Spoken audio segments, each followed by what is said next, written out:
Hello, welcome to An Imperfectly Perfect Life, Life Unscripted. I'm Sherry Lead, your host, and today's guest is Jen Cameron. Jen is the managing partner of a real estate agency called The Agency Seattle. She also happens to be my former agent, the agent I used, well, I guess me and my former husband used to sell our home just over a year ago, a home which sold within 36 hours. We're going to talk about the process of selling a home and some of the things that you have to look out for when you're hiring an agent, especially if you're hiring an agent during a time that maybe it could be a dissolution. And there are a few things that come up that are not typical in your usual home selling process. So stay tuned. This episode will be actually very informative for anyone considering selling a home, regardless of the reasons for selling a home. All right, stay tuned.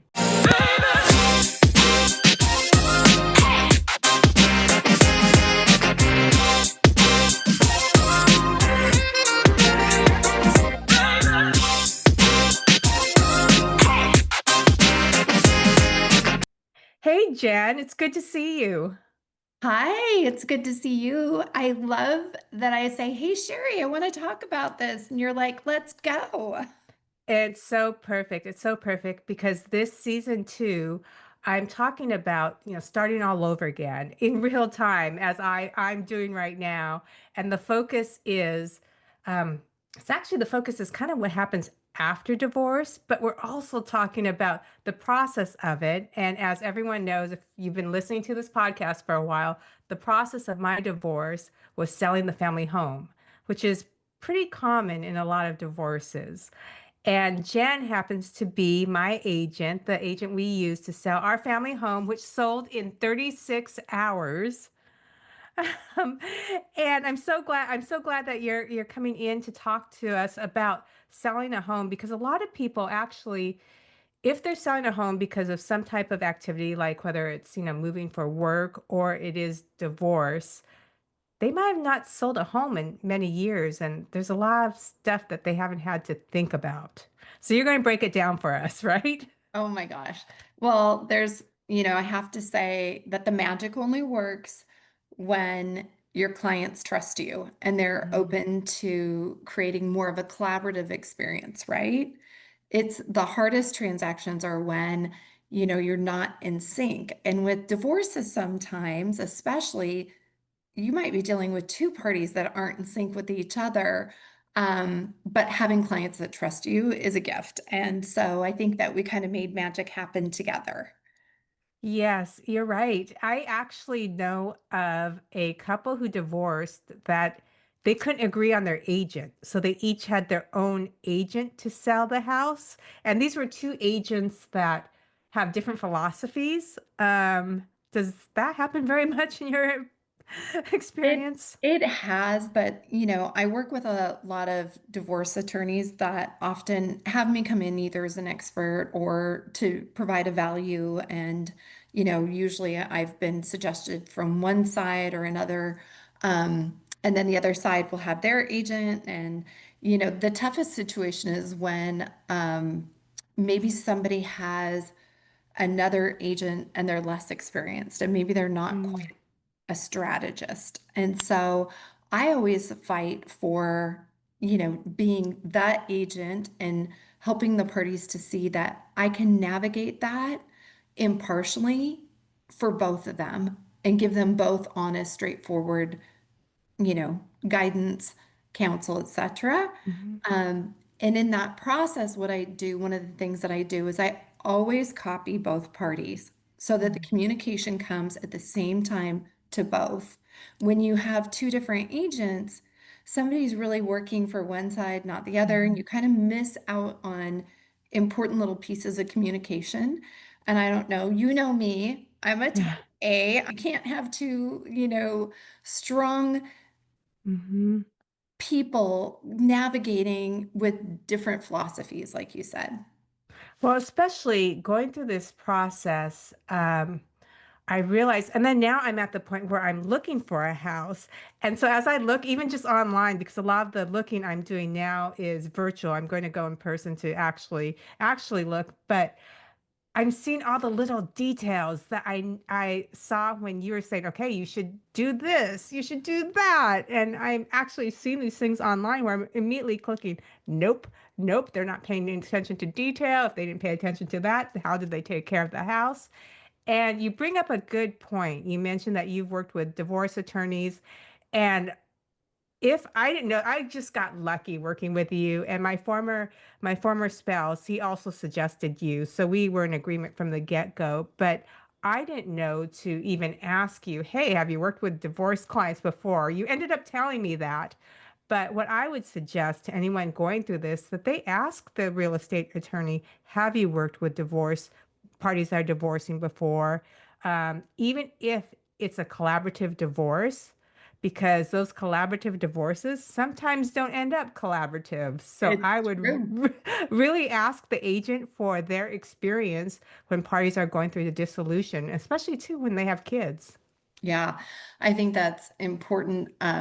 It's a skill set, right? And it's something that you kind of learn over time. I've worked with, I couldn't even, if you asked me how many people have you worked with in a divorce situation, but it's not just divorce. People think of, a property transaction. Usually, if you're moving, you're selling, you're moving because maybe your income's grown, you've gotten a promotion, or you used to have a condo, you were single and you just got engaged, or you're having a baby, and they think of these positive life experiences, and many times they are, but sometimes it's a senior downsizing, leaving their lifelong home, or someone has another motivation for moving. But there's a lot of complexities and different sensitivities too.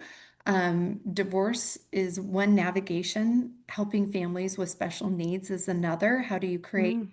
a sensitive environment when last minute, showing requests aren't going to work, or trying So to, when sorry, when you say special needs, are you saying special needs children? Is yeah, that what you're referring? or Okay. family members, because you could have adults in the home that have special needs. It could be health wise special needs, it could be autism, it could be physical mobility, and how do you get someone out of the house on a short Mhm. notice. So there's lots of strategies in all these situations that we can put together and create. I had an experience a couple years ago with a dear friend of mine, Mhm. and she's openly an advocate for sexual assault survivors. Mm. She was one herself. When we listed her home, I had never seen her triggered, what that actually looked like, Mm. until strangers started coming in her home and Oh, touching wow. things and moving things. These were things I never thought of, and I started to see her Mm. have this need for control over the process, and concerns that were elevated, and I had to just stop everything and sit down and have a conversation with her Mm. and say, I need you to share with me what you're feeling and talk to me, because I've never been in this situation before. And what we realized was we couldn't have a lockbox anymore. I needed to be there for every Oh, showing. interesting. I needed to make sure that I walked through the house with clients for her. That was just a Mhm. different situation. She didn't even know how she was going to feel in that process. Wow, that reminded me. I don't give details about my own divorce, but we did have a situation, but I'm going to give a little. We had a situation with my two big dogs where we totally cleaned the house, and it was no small task. If you ever have had Labradors or similar dogs that shed, there is hair every inch, every single inch of the house, there's dog hair. And, Jen recommended this cleaning company that she's worked with before that she knew would get the job done, and they did. And the dogs, we had a different place for the dogs to go. Well, that fell apart in a kind of basically an emergency situation at night where I called Jen panicky, like, okay, our house, we were going to put the house on the market. And just like anytime you do these things, a lot of times you're on some timeline that affects other things. And that's what we were on as well. And so much work had been put into this.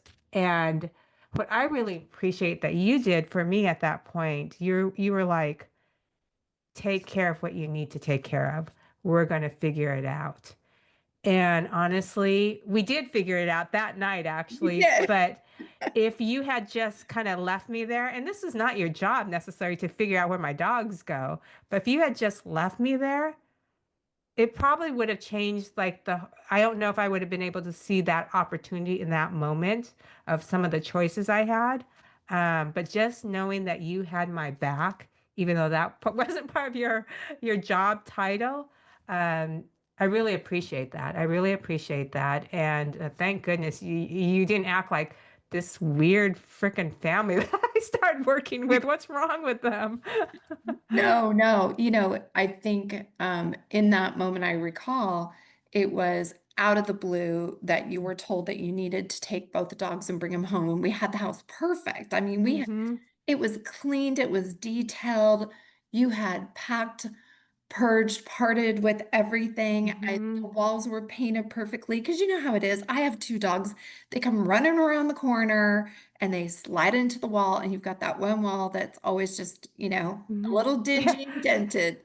And we had all those things. And I remember everything was so perfect. And when you called, it was like, what do I do? And it was like, go get your dogs and bring them home. Like, whatever we have to do in that situation, it's going to be okay.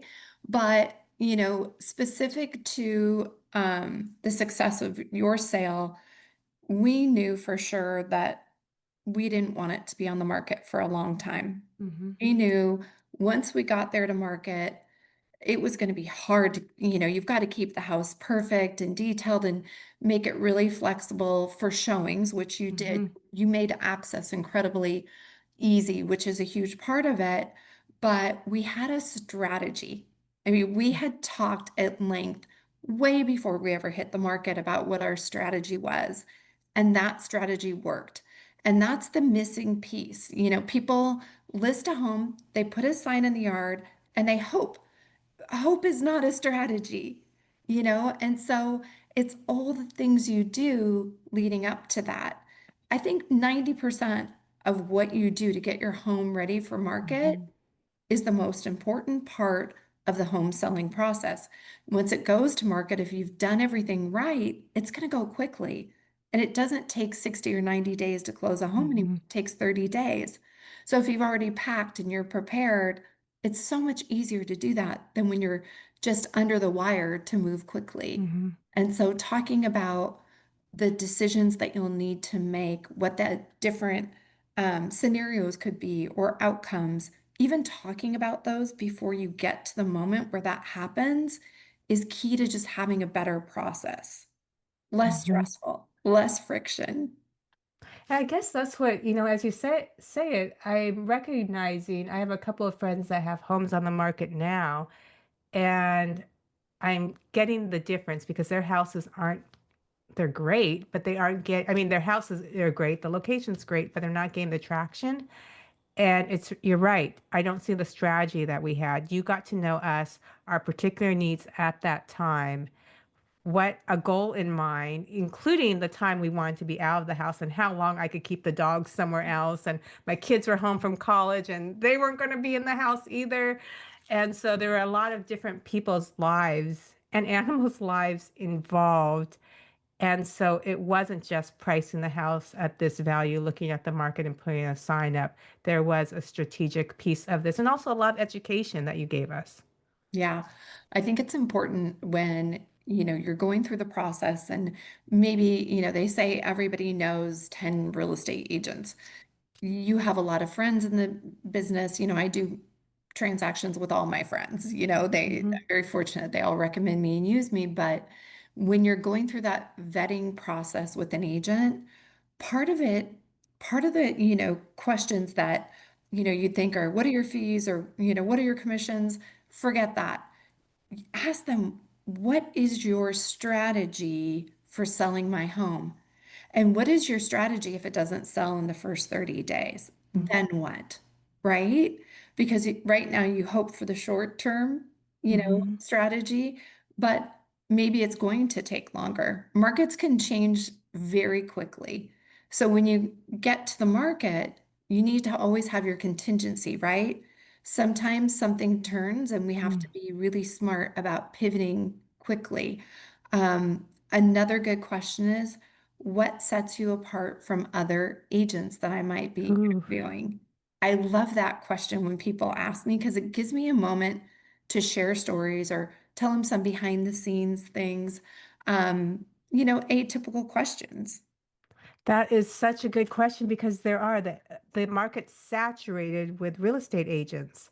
Mhm. And so to be able to say what sets you apart, do you want to give us any idea what your answers are, or give us, I'm sure it depends on Yeah, the client what you would say, yeah. but what would be like one or two things that you tell people if they ask?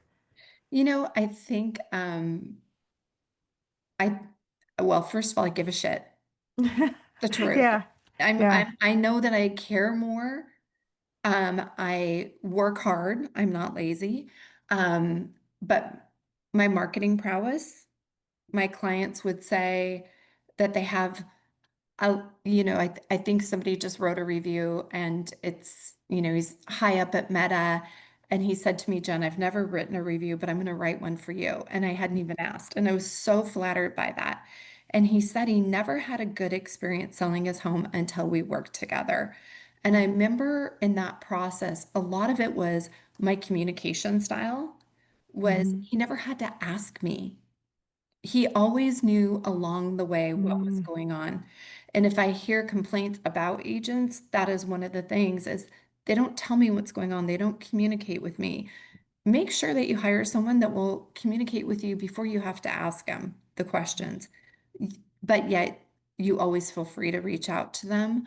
Um, from a marketing strategy, mhm, uh, I've gone and taken the highest education. I've had experience, obviously, mm, in some of the businesses that I've run in marketing, but agents that educate themselves, invest in their knowledge and their skill set. mm. Those are the agents you want to hire. So, I could say, okay, I have my certified, Yeah. negotiation expert credentials, but what does that mean? It means that I really understand other people's negotiating Mhm, styles. So when I get to the table, I'm prepared how to deal with that person. And so I have my negotiating style. mm. People might say, what is that? And I'm always smiling, but I'm a Mm. shark behind that smile. You Yes, want you me on are. your side, right? You are. And so what are I want like what the bare bones. So if somebody's thinking about selling their house, like I just spoke with a couple of weeks ago a financial certified divorce financial analyst. And prior to that, a divorce attorney. Both of them said, come to me as soon as possible, even if you don't know that you're getting divorced, because knowledge is power. Mhm. So if somebody knows, let's just say divorce, since that's what since I've said that word, and that was my situation. Let's say somebody's considering going through a divorce. Do they talk to you? Even if they don't, let's just say they don't know if they have to sell the family home. They're hoping they could stay in it. What's the process? When do they contact you? What does it look like to sit down and consult with you? Mhm. As early as possible, I think what you just said, knowledge is power. We can look at the asset, right? The property, your home, and we can dial into the property's value. And we can do a seller's net proceed sheet. So you can see Mm, what your bottom line is at the end. But that's the time that we can also go through the home together and say, okay, typically, you know, everybody wants to maximize their property's value. So not mhm, only in divorce, but there are times when every dollar matters. I just met with a guy yesterday who I just could had so much respect for. mm, He's going to be 65 years old. He's about to retire. He's been at his company, for I don't 30 years, has lived in his home for 28 years, raised his sons there, just had a kidney transplant. Time is mm. precious to him. Yeah. So he said, the one asset that I have is this home. And I need to maximize every dollar that I get from it so I can go Mm, live my happy life. So we sat down yesterday for 2 hours and talked about that. Okay, here's the Mhm. things that we need to do before we go to market so that you can maximize your property's value. And then if it's a divorce or a retirement, whatever Mm, situation is, even if you're 6 months out, you have a roadmap for success mhm. then. And it takes a little bit of the stress out. I'm like you, Sherry. I Yes. want to know everything. If I know Mhm. everything, I can make the best decisions for myself. Yeah, and you could decide, you get this list, you could decide, okay, maybe I put my money in here to improve this, but not this other Yeah. thing, and I'm going to take my chances that this won't lower the house value, but this is a little bit too much for me to do right now, but I'm going to do X, Y, and Z. Um, So I'm trying to think of so you go through this process, you go through one thing I want to say as also is a lot of people think that, we're talking about what time do you talk to a real estate agent if you don't know whether or not your house is going to sell or if it's going to be part of this, or maybe if you do know your house is going to sell. One thing that I don't think a lot of people know is that you can, like we did, sell your house even when your dissolution is pending, and those proceeds can go into a trust. And, you can decide amongst attorneys, amongst partners, what part of that's taken out right away and what part stays until everything else is finalized. So, um, the timing doesn't necessarily have to go exactly hand in hand with real estate Yeah. and dissolution or probably any other big life change. There's times when, people are relocating, going through a life change, and we put their home on the market, it sells quickly. We do a rent back. Sometimes you Mm. just can't get out that quick. The difference is that we need to disclose that piece of information up front so a buyer's not completely blindsided because they didn't know that a seller has a need to rent back for a period of time. There's lots of creative solutions and strategies. But I love that you were asking this question. Some people come to me a year before they're going to sell their home and they just Mm. want to talk about the process. I have this darling young couple. When I met them, I think she was pregnant and they had one baby or two. They just had another one. And they called me while I was on vacation and said, Jen, can you come over next week? I'm going to see them on Tuesday. We want to know what we should do, what projects would increase our home's value, because we want to start doing those things, knowing that we're going to be selling. Can you come over and tell us what those things are? Yes, great, Yeah. fantastic. I love when somebody loops me in before they do all the things, Hmm. because the way that you might want to personally style your home might not be the best thing if you're going to sell in a short amount of time because you want to appeal Yes. to the masses, right? I was so surprised that I needed to have so many white towels. I mean, that sounds like a little thing, but we bought these white towels to stage the house and white shower curtains. And honestly, I really like the look now, so I just kept the white towels. I'm only using white towels now, got rid of all the colored towels. But I used to have gray towels. And it's just, it sounds so little, but when you're selling, you go like, oh, I gotta buy something else again. Well, at least if somebody contacts you earlier, they're not going to go out and buy a whole bunch of orange towels and all of a sudden realize they just wasted their money because they need to buy a whole bunch of white towels to stage their house. It's true. It's true. I think in my Amazon cart, I have white wall cleaner, which I got Mm, from underneath your cabinet. yeah. Obsessed. So you can clean painted white walls, white linen shower curtains, white Hmm. towels. It's like, Yes. the right hand soap, the right candles, all the little things, the little details, right? But the way that we live in our home is colorful and an expression of us personally. The way we sell our home or the way that a stager stages isn't personal interior decorating. It's an art. It's to give a Hmm. canvas so when somebody comes in, they can personalize and think about, Yes. oh, I would add my orange towels, or I want to do my, I don't know, purple or magenta, whatever it is, or this is my style of furniture. So we don't want to be so extreme unless we're in a mid-century modern, then we really want a mid-century modern it, you know? Yeah, no, I've noticed this when I'm looking online, I immediately am closing down the houses that have a wall color that's bright or something that I wouldn't like, or it has like geometric things on the shower curtains or whatever it is. One, because I'm thinking, okay, that's too much of their personality and it just feels like it's their DNA in there. Yes. And I want it clean. And also I'm thinking they don't care because they didn't plan with somebody like you because now I know what a place needs to, should look like if somebody's serious about passing on their home to someone else and not just throwing it up because the market's good or whatever the case. Um, so is there anything else that you think somebody should know that's going into this process? Yes, I kind of jumping off of that to home staging. Mm, Some people have gorgeous furniture. You didn't need to stage. Everything in your mhm, home, had just been remodeled. It was very beautiful. But there are times when you've lived in your home for 28 years and that mhm, sofa isn't going to work. mhm. So sometimes there's an investment needed in staging if you're living in the home. Sometimes there's an investment in staging and we need to move somebody out, right? So that we can do Mhm, a full staging. Staging is not created equal. I just met with a seller mhm. last week. Absolute scenario that I just described. They've had their lovely furniture in their home for about 30 years. And the other agent that interviewed said, "Oh, I can just stage with your personal belongings."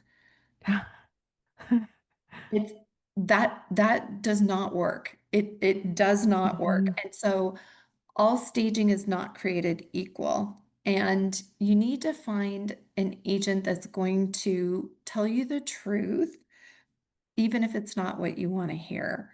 And Yeah, you gotta put your ego at the door. yeah, This is not your house. This is the buyer's house that you're trying to create. exactly, exactly. So, I think that overall, there's so many things we can do in the process. I can end with this one.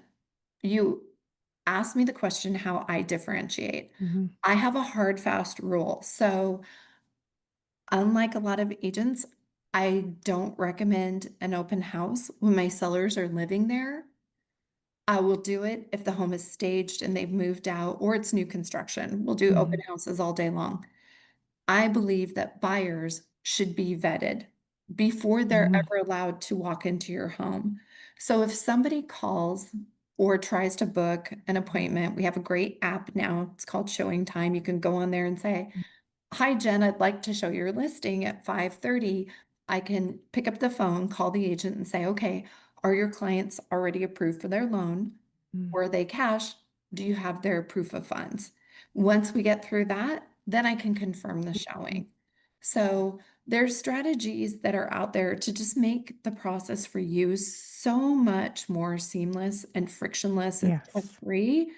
And that's our job, right? To do That all the you did that with our house because I was living there and working from home as well. And, excuse me. That gave me so much peace of mind to know people who were coming through. Once they were approved, so they were serious buyers coming through, and two, I didn't feel like I needed to, like, hide things or feel like people are just coming through to looky-loo. Yeah. People have young kids or, I'm an autism mom, Mhm, so last minute showings wouldn't work for me either. I always need to have a plan. We can set showing times, and again, we want to make showings as flexible and easy as possible. But in those instances, if we pick up the phone and call the other agent and say, "Hey, Jen's daughter has autism, that's not going to work. We're going to need a little bit of time." You won't believe how empathetic people are to that and they'll get mhm. on board. We just need to change kind of how we're navigating the process to have more sensitive, compassion and empathy in It's all what scenarios. Yeah, it's what you said in the beginning. It's about understand your client and creating a strategy before it even gets to market. Yes. And, So I think the bottom line is yes, selling a house is really stressful. For me personally, I mean, some people seem to love to move. For me, it's like I always say it's one of the worst things I could ever do, except for I think driving maybe a school bus would be very difficult for me too. But moving is one of the most difficult things, and especially moving during a divorce or moving during a big life change, even a positive big life change, it's difficult. And the earlier you can talk to a professional, the better. Peace of mind, knowledge is power. And because you talk to one professional doesn't mean that you have to stop there. Get your right person, the person who can answer the questions like what makes you different than other agents. I think Mhm. I wouldn't have thought of asking that question. That's an excellent question. And making sure that when you meet with that agent, they're immediately thinking strategy and asking you questions about your lifestyle. How do you feel about people coming through your house? Let's talk about staging, and not afraid to tell you the hard things like your towels aren't going to work. You need to, you need to go to Target and get some new white towels. We're not telling you to go and make these really plush things, but you have to change things up. So thank you, Jen. I hope this helps anyone who is thinking that that piece of the puzzle, which often is the hardest, that that's going to be really hard and that you have to do it alone. Because if you get somebody that's on your side, like I felt like Jen was. And I gotta tell you, I think my former spouse felt like you were on his side as well, because we all had the same goal to get as much as we could out of the house. The process can be made a little easier. Tis true. Tis true. And find someone that you enjoy working with because you're going to be together for a while. Yes, that's true. Yeah, perfect. Oh my goodness. Okay, thank you so much. And I'm going to have your contact information in the show notes. You've always been so gracious of, when people have questions about real estate in general, either as a buyer or the seller, that they could reach out to you either by email or phone. Um, All right. so yeah, and it's the agency Seattle. You're the managing partner. We didn't say that out loud. I All will right. have it Yeah. in the intro, but Jen Cameron, the agency Seattle. Thanks, Sherry. Thank you. Take care. Bye. And that's a wrap. Thank you so much for tuning in. I have Jen's contact information in the show notes, along with my contact information and how to purchase my recent book, Table for 51. I'd also love if you sign up for my newsletter. And the reason why is not just to get you on my email list, but I'm working really hard at creating rich content, rich free content through my newsletter. Um, that will be offered weekly. I've been really bad at it. And I say bad, I hate judging myself because that sounds like judgment, but I have not been good at the way I send out newsletters. And I am working on becoming very intentional about it. I'm creating a plan and content specifically for the newsletter group. And I'm not going to start sending newsletters out until I get that content done, because my goal is to give value based, rich content in these newsletters that's free. Instead of what I'd been doing before. And like I always say, you can make ugly pretty. It's hard to make perfect beautiful. But before I was sending things out and it was more, when news happened, I would send things out. It was more sporadic, or if I had a new product. And that's not the energy I want to bring with it. I really want these newsletters to be newsletters of service. So I promise you, I'm not going to start sending them out weekly until I've got that content, that rich content in there that's going to offer value. And I never share or sell my email list either. So I would love if you sign up, and trust me, once these weekly newsletters start going, it will be filled with actual value content to hopefully enrich your life and help you feel more connected to not just yourself, but also to your work, career, and your community. Okay, take care. Have a wonderful week. Bye bye.